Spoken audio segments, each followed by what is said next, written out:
Okay, let's dive right into this. Today's explainer covers a totally fascinating, slightly bizarre, and ultimately really heartbreaking piece of television history. We're looking at the tragic, magical story of a doomed 1980s television pilot called Tucker's Witch. It's this wild tale about network panic, the occult, and a completely forgotten era of Hollywood. So get comfortable and let's explore exactly how a show with so much authentic magic was just completely stripped of its spell. To really grasp this story, we have to understand the soil it grew in. Back in 1887, Hollywood actually started out as a humble little fig farm owned by the Wilcox family, and their original vision? A quiet community of devout, hardworking Christians.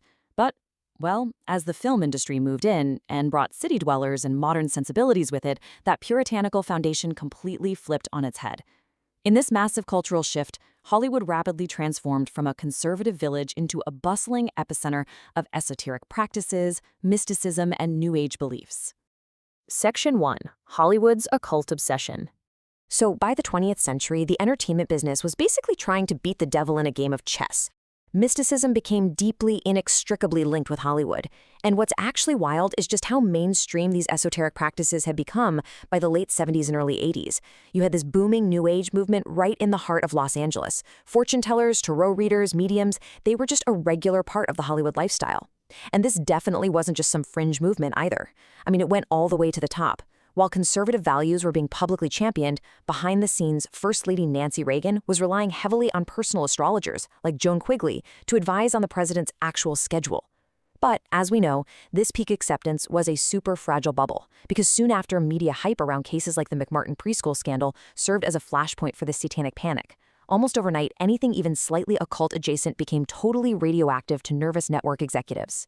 Section 2. Witches and the Lavender Closet. Let's move to and see how this builds over the decades, because as the occult became a cultural fixture, it manifested heavily on our screens, and it served a much deeper purpose than just simple entertainment.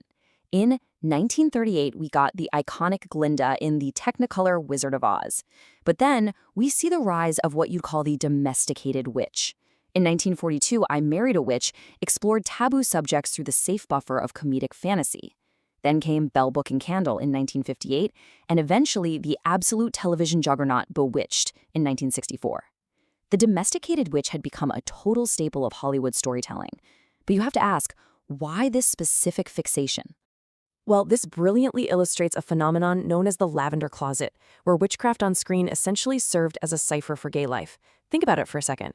These shows were fundamentally about people who were intrinsically different, possessing this secret nature that they had to painstakingly hide from the mortal or normal world just to be accepted. Bell Book and Candle, for instance, was written by John Van Druten. He was an openly gay playwright living in an era where you really had to conceal your identity. Shows like Bewitched gained massive, fiercely loyal LGBTQ+ audiences because the symbolism of a witch hiding her magic was a poignant, direct metaphor for the queer experience during a highly restrictive era. Section 3. Network TV's Era of Chaos. So keep that cultural backdrop in mind as we zoom out to look at the television industry itself in the late 70s and early 80s. To put it mildly, the networks were completely losing their minds. Driven by chaotic executives like Fred Silverman, they were in an absolute frenzy to capture that coveted 18 to 34 demographic. They initiated a rural purge to just instantly cancel older skewing shows. By the fall of 1978, the TV schedule was received so poorly that they scrambled with an unprecedented 36 mid-season replacements. 36? It was an era of constant scheduling shakeups, ridiculously expensive movie-length pilots that went absolutely nowhere, and a desperate, frantic scramble for what executives literally called good trash. It was this near-fatal programming environment where, honestly, practically anyone with a script could get a pilot made if it sounded catchy enough. Section 4. The Good Witch Pilot. And this is exactly where our specific story begins, right in the middle of this totally chaotic TV landscape. The original vision for this show was pitched by a fast-talking, highly charismatic producer named Philip Mandelker, alongside a writer named Paul Hewson. Now, Paul Hewson wasn't just your average TV writer. He was a real-life expert on the esoteric, who literally wrote a foundational text on modern paganism. Their pitch was initially titled The Good Witch of Laurel Canyon.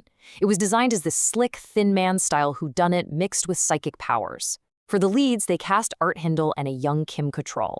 Cattrall was an incredibly intuitive fit for this eccentric, slightly oblivious Southern California Wiccan. It was a premise with a really strong focus on authentic occult themes, and honestly, it had a ton of promise. Section 5. Recasting and network interference.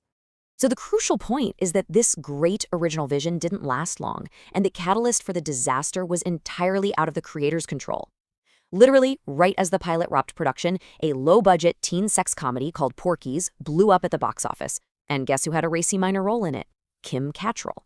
The executives at CBS, absolutely terrified of the controversy, went into full-blown panic mode.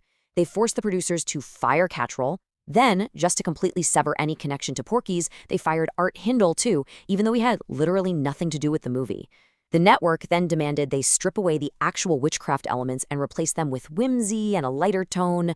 They basically gutted the script using these sterile, meaningless focus group notes, talking about needing more heat and topspin rather than, actually focusing on character or story.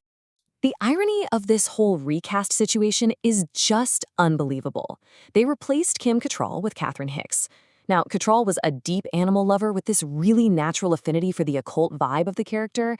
Catherine Hicks, on the other hand, played the character with a very stiff, forced whimsy. But here's the kicker. Hicks was highly allergic to cats. If you're going to play a witch, there's a pretty good chance you're going to have a feline familiar, right? The show featured a Himalayan cat named Dickens, and because of Hicks' severe allergies, they had to physically block the lead actress far away from her own magical pet in almost every single scene. As you can imagine, the natural chemistry was completely dead on arrival. $1.4 million. That was the cost of the original pilot with Cattrall and Hindle. Producer Philip Mondolker, trying to save face with the press, brushed it off by calling this massive waste of money a learning tool. But let's be real, CBS basically threw $1.4 million straight into the garbage just so they could remake the exact same pilot, almost shot for shot, with a cast that possessed absolutely none of the original magic. Section 6. The Fall of Tucker's Witch. As you can probably guess, this Frankenstein's monster of a show was marching toward a very grim fate. First, the network forced a title change to Tucker's Witch, firmly centering the male character in the title, which is crazy because CBS executives later admitted that the new name tested terribly in their own research. When it finally premiered, it was thrown into a Wednesday night slot directly against ABC's unstoppable smash hit, Dynasty. And if that wasn't bad enough, its early weeks were completely crushed by the excitement over the 1982 World Series. When the ratings tanked, CBS panicked yet again. They put it on hiatus, burned off episodes in the spring, and shuffled it endlessly through multiple time slots until whatever audience it might have found was just completely lost. The series finale quietly aired in June of 1983. And this is where the era of the lavender closet we discussed earlier comes full circle, in just the most tragic way possible.